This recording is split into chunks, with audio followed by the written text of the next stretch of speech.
College fantasy football season is nearly upon us. We are here with our college fantasy football sleepers for 2024. So, John and I have both selected 4 players who are going lower in ADP. So, whether you're still doing your drafts, whether you are already looking at those priority waiver wire guys, which is absolutely critical to winning your college fantasy football leagues, you're looking for trades, you're looking for campus to Canton stashes, you're looking for Devi guys to stash, whatever you're looking for. We have 8 names that you need to know. We expect them to outperform ADP.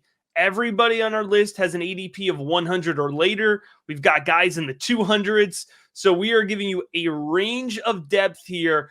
John, let's jump right into it here. Let's talk about Cen Fagan. This is your first selection for a college fantasy football sleeper here. We're going to go to the University of Illinois to talk about the running back.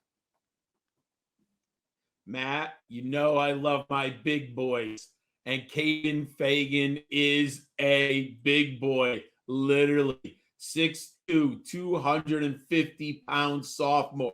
Most people didn't see him probably in 2023 because he was a true freshman, and he was only forced to recruit. It wasn't like he was in that upper crescent of players who, Debbie managers and rookie and freshman people were talking about.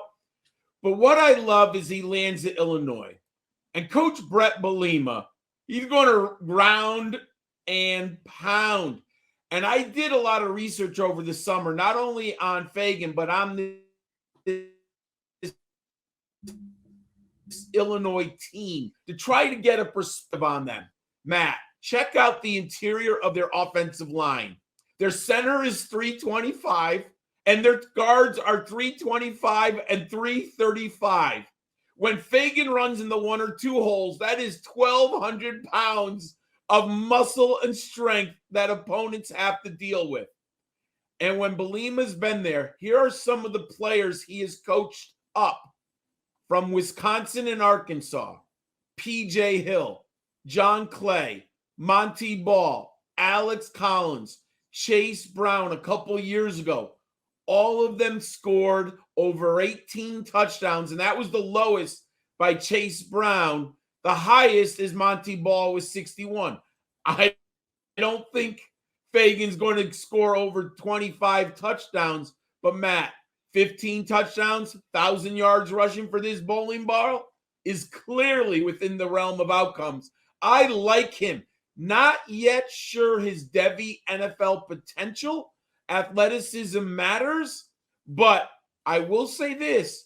Bruce Feldman added him to the freaks list this year that I was surprised about. I really like this young man. And in college fantasy football, his ADP is silly at 107.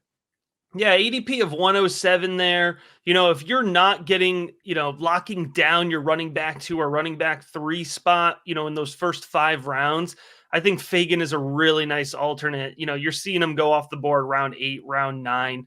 And as you mentioned with Bielema, man, like this is a guy who starts inside out, right? He's going to reinforce that line of scrimmage.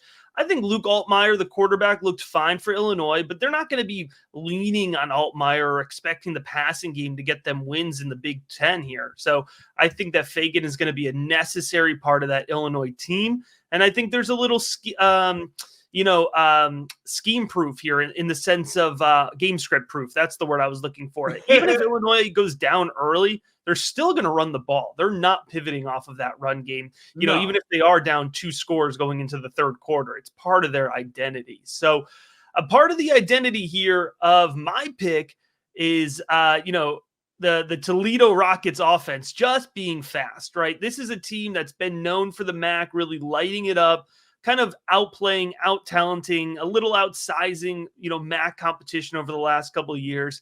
And that's led me to really lock in on their running back, Stewart, for the Rockets here. One thing right off the bat, he's coming in 5'9", 175. And one thing that I absolutely love about him is he has positional versatility in fan tracks. He can be played as both a running back and a wide receiver.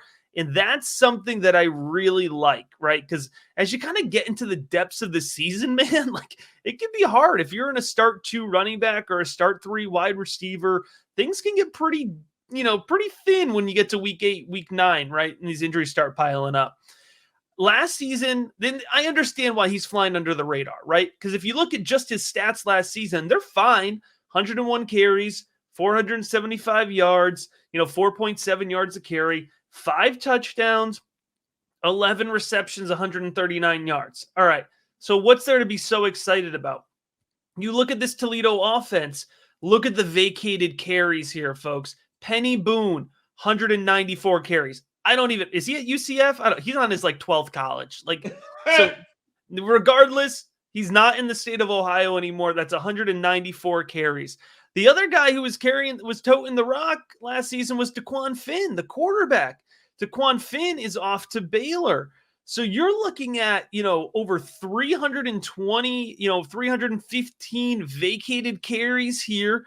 I do think Mills, who's listed second on the depth chart, will rotate in with Stewart. But I think we're talking about between getting more action in the passing game, more action on the ground. I think we're looking at 225 touches for Stewart. And for a guy that's going with an ADP of 165, right? When I'm drafting in that range, we're putting ourselves into the 12th round, the 13th round. When I'm looking in that range, I'm only thinking about upside, man. Because guess what? If you miss on a guy you draft in rounds 13 to 18, drop him on the waiver wire, you'll be able to replace him in the first couple weeks, right? We know how college fantasy football works. It's not like the NFL and, where you're clinging on to guys. So, and Stewart, I love his early season schedule. You're thinking of Toledo, right? You're thinking of a MAC team. You're thinking of a non-conference schedule. You're picturing big opponents, right? Like going out and getting the money. They do that once. They take Mississippi State, which if you're going for a big-time Power 5 conference, getting Mississippi State early isn't the worst thing in the world. They're not a defensively focused team. They're a high-scoring team. They have a brand new head coach, new offensive scheme. Toledo might be able to nip them. But even if they don't, there are other non-conference games. Duquesne, UMass, barely an FBS team, and Western Kentucky, like an absolutely beatable Sun Belt team. It's a down Central Conference USA team, I should say. And they're down a little bit, this Western Kentucky. It's not the best, Hilltopper squad we've seen in recent years. So I think Jaquez Stewart, running back, wide receiver, play him where you want. At 165, I really like that value. I couldn't agree with you more. He's probably going to be your 4th or 5th running back in that ADP range. And if you go back to 2 years ago, he had 770 yards rushing. So you have a player here who has a nice ceiling. And you talk about the non-conference schedule, they're action, baby. You get those Tuesday night games. And what if Stewart gets a career high 175, 180 carries? You're looking at a very high ceiling. I like him at this ADP. And Matt, if he's not getting 15 carries a game the first 2 or 3 weeks, we know you just move on CFF because the waiver wire is aplenty. You just cut them. And I should say we're using Fantrax ADPs here, yes. But, Stewart, everything I'm saying times 2 in a best ball league, right? Like if you're playing on underdog, oh man, it's even better, and I think he's actually even going a little bit later. But John, let's transfer into the quarterback position here. We'll pivot from the running backs for now. Give us a late stash quarterback. And I think this is so important, right? When we're talking about quarterbacks, because the top tier goes fast this year. Oh, absolutely. However, when I'm putting together my quarterback room, the first thing I'm looking at is bye weeks. You just referenced it with Jaquez Stewart. But I make sure my 2 starters, or try to make sure. Sometimes difficult, right? You in the heat of the moment in drafting, you might get a bye week mix up. But I try to have their bye weeks that are not conflicting. My 3rd or 4th quarterback on a bunch of my teams right now is Lenoris Sellers at ADP 201. Matt. Barely in the draft. Barely getting drafted. Barely getting drafted. Ceiling. If he isn't producing, Matt, I just cut bait after 2 or 3 weeks. But this young man has an opportunity to be an elite dual threat CFF quarterback. He had his senior year of high school, 2,948 passing yards and 45 touchdowns. In addition, he had 1,338 rushing yards and 17 touchdowns. Matt, that is crazy. Those now, obviously, the SEC is not, or his high school is not the SEC. But he's 6'3", 242 pounds. Matt, I've seen this type of athlete in the SEC before. I go back. Cam Newton, Tim Tebow, Johnny Manziel, all of them became rock stars at their first year starting in college football. I don't think Lenora Sellers is going to hit that level of excellence, but there's a chance. What if he's just very good, Matt? Mm-hmm. What if he gets 600 yards rushing with 7 touchdowns? He throws for 2,500 yards and 20 touchdowns. Hey, that's a CFF starter, especially in bye weeks and injuries. I've been reading about the young man. He's really good friends with Spencer Rattler. He's a redshirt freshman. He is still in communication with Spencer Rattler, who's now with the Saints in the NFL. And him and Rattler are friends. So he's willing to take in information and learn from other people, which is a sign of good high-level football IQ. Also game script, right? I don't think the Gamecocks are great, but what does that mean for CFF? He might have to play hero ball the second half, Matt. Yeah.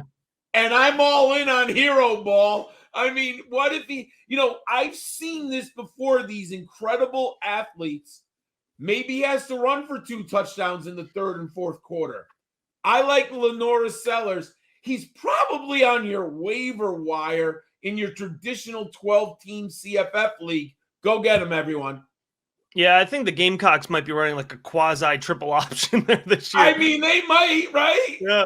And I think Sellers' legs, that's the selling point, pun intended there. So I'm all in on that. I think that's a good pick. And at 201, hey, that's the type of guy you go for, right? At 201, you want that upside, and athleticism means upside.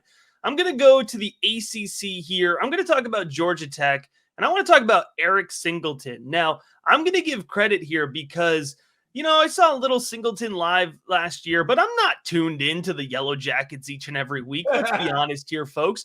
But in the offseason, in the Devy channel, the Rookie Big Board Discord, somebody said to me, hey, I really like Eric Singleton. You think he's got a shot to, pop up in value? And I hadn't studied him. So I went in, I took a look at Eric Singleton. I watched some tape from last year. I looked at his numbers.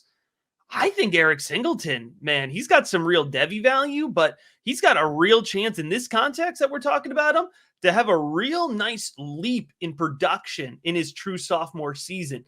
So we're talking about a guy who's 5'11", 190. He was a true freshman last year for Georgia Tech and made an immediate impact. 48 receptions for 714 yards and 6 touchdowns. As a true freshman in the Yellow Jackets offense? Now, John, I have not done any research into this, but I'm just going to say that was the best since Calvin Johnson. I have no reason. I have no facts behind that. But from Georgia Tech, I can't think of a receiver that young who's produced. And Calvin Johnson, with the triple option of Paul Johnson, with the Paul Johnson offense. I don't even know if he had 48 receptions in a season. All that to say, but then I like to break it down, right? Because sometimes production can come very sporadic, especially for a true freshman. If I'm plugging a guy into my CFF lineup, I like to know that there's some floor there, right? Some level of consistency. Singleton had 8 games with at least 4 receptions. He had 7 games with at least 50 yards, and he spread out those 6 touchdowns. It wasn't like he got 4 touchdowns in the bowl game or something like that, right? He spread out his production all season. And you mentioned it with South Carolina. Similar Georgia Tech here. They're going to be playing in a lot of negative game script, but I don't think they're going to be out of a lot of games. I think they're going to be in games, but battling to the end a lot this season. The difference here, they're going to be throwing a ton. They put a lot on Haynes King, the quarterback. And although Haynes King turns the ball over a lot, he also led the ACC in passing touchdowns last season. So Eric Singleton, I think he's got a shot, John, to go over 1,000 yards and to be pushing double-digit touchdowns. At an ADP of 116, that's a really nice return on investment. I have a confession. I have drafted Eric Singleton so many times this year. I've done 16 drafts now. In my very first one in March, I took Singleton in round 5 or 6. Okay. And then, but what happened was people start, and myself included, we began to look at the Georgia Tech schedule. And people are very afraid of those final 5 games. Go watch the quarterback preview show. We talk about it with Haynes King. So what happened? He kept falling, Matt. And what happened? I was like, round 7. All right, no one wanted him. I'll take him. Round 9, no one wanted him. I'll take him. Round 10, no one wants him. I'll take him. I mean, Matt, the value, you have to get to the playoffs.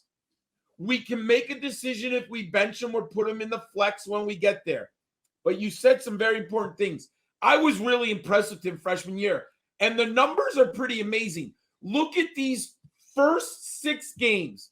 11 fantasy points, 16 fantasy points, 21 fantasy points, 15, 18, 4, 19. Matt, another 19. So the first 17 games, every time he hit double digits except for once. He had 3 games with double-digit targets. He's a really good receiver.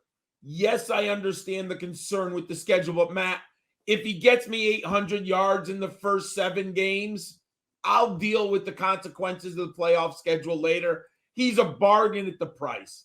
Hey, if you're enjoying this video, do us a favor, like this video, drop us a comment, ask us a question, any of these players or others. And I encourage you, do yourself a favor, head on over to patreon.com/rookiebigboard and check out all the resources we have available for CFF rankings. You can get some personalized start, sit, waiver wire, college fantasy football advice in the Rookie Big Board Discord.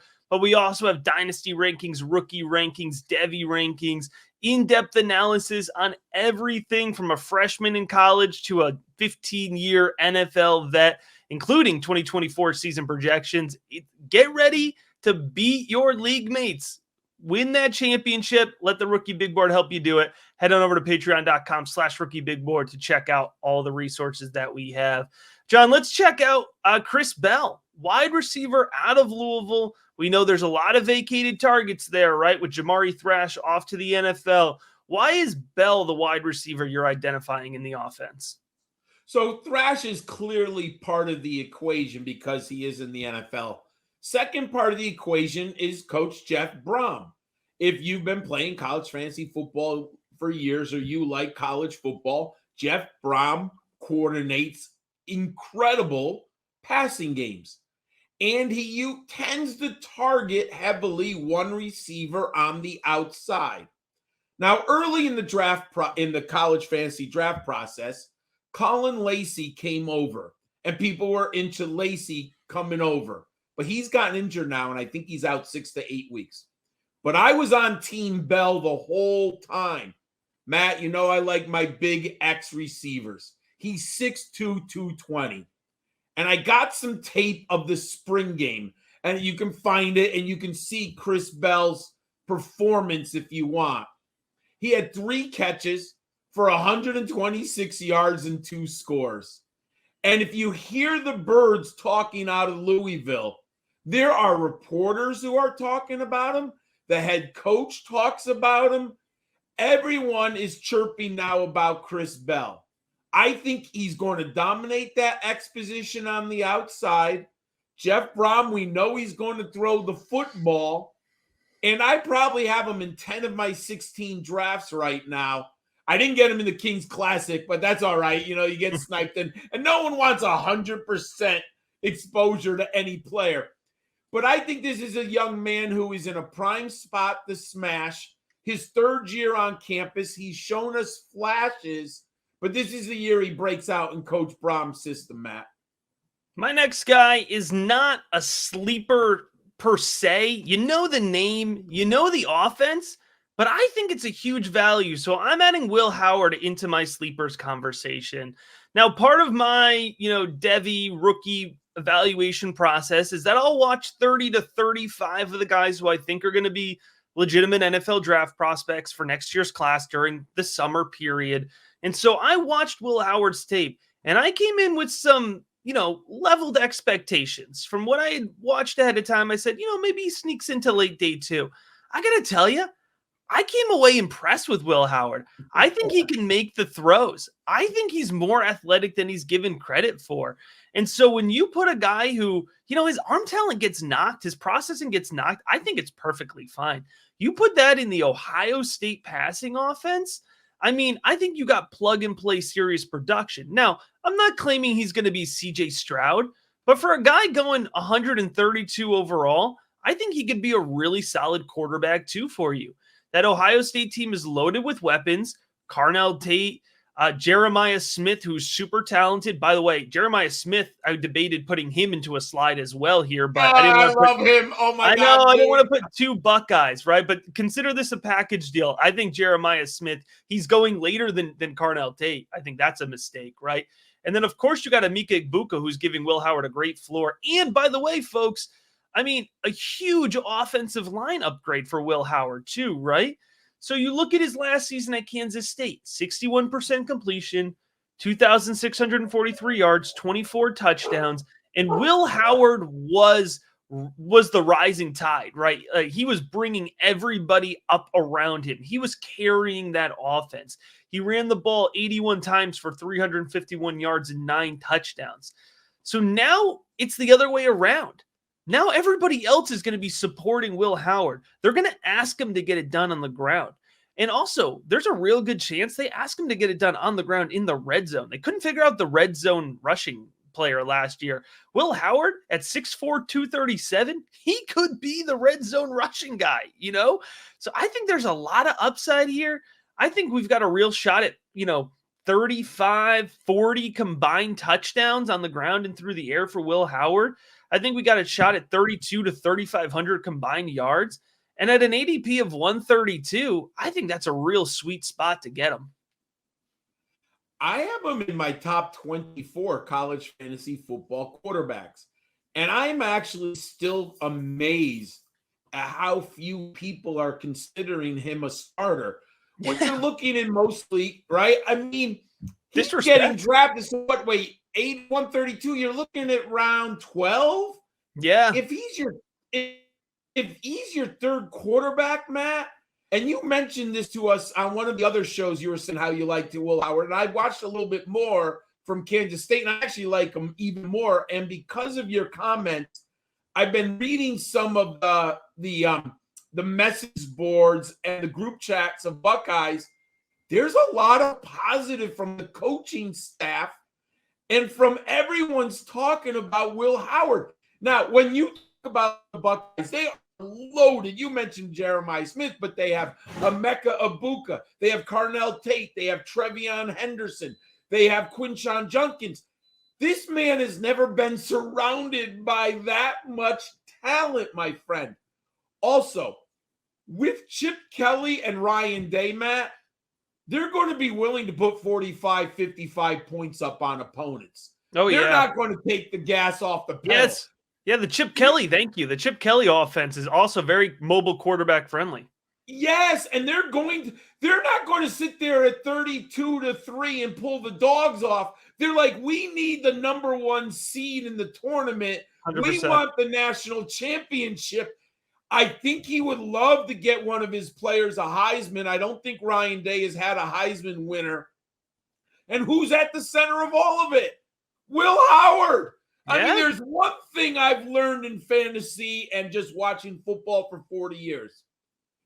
If there are so many good parts and there's so many good players, guess what?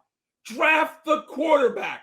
Yeah. His job is to get the ball into the hands, right? So people love Emeka Egbuka.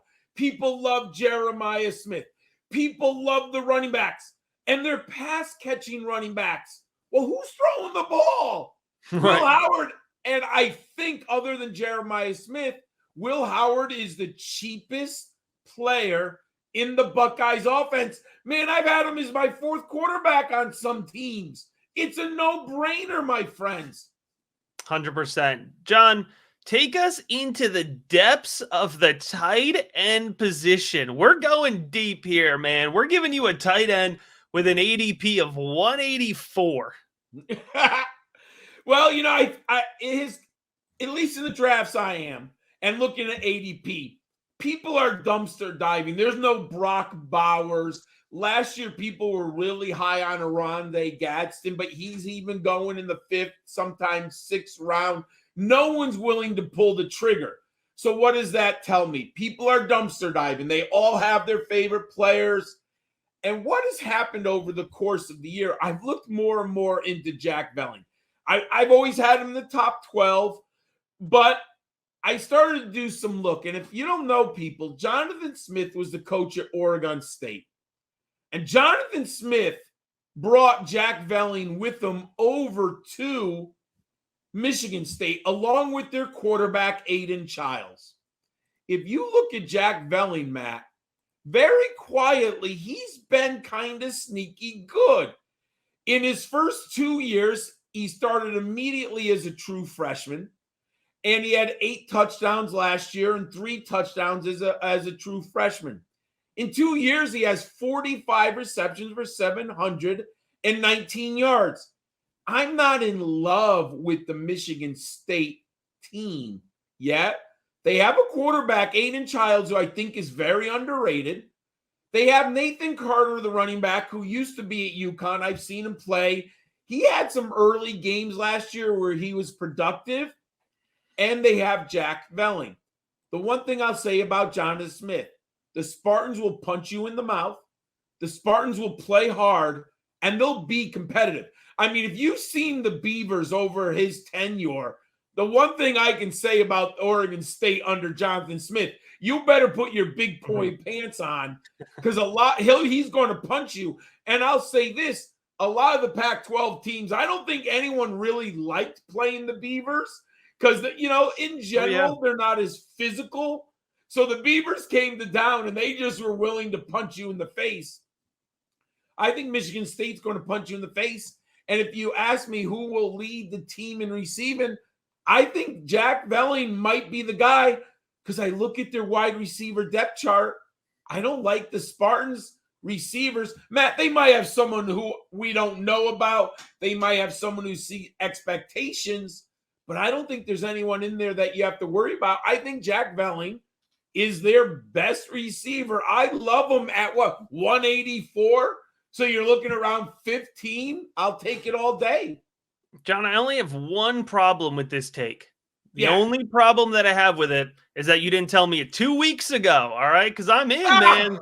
That's a compelling argument. I'll have to see if I could scoop up some Velling in my late draft here. All right, my last call here. Again, it's a name you know, especially if you're playing in Devy circles, but I don't think we're getting enough credit on Justice Haynes, the running back out of Alabama.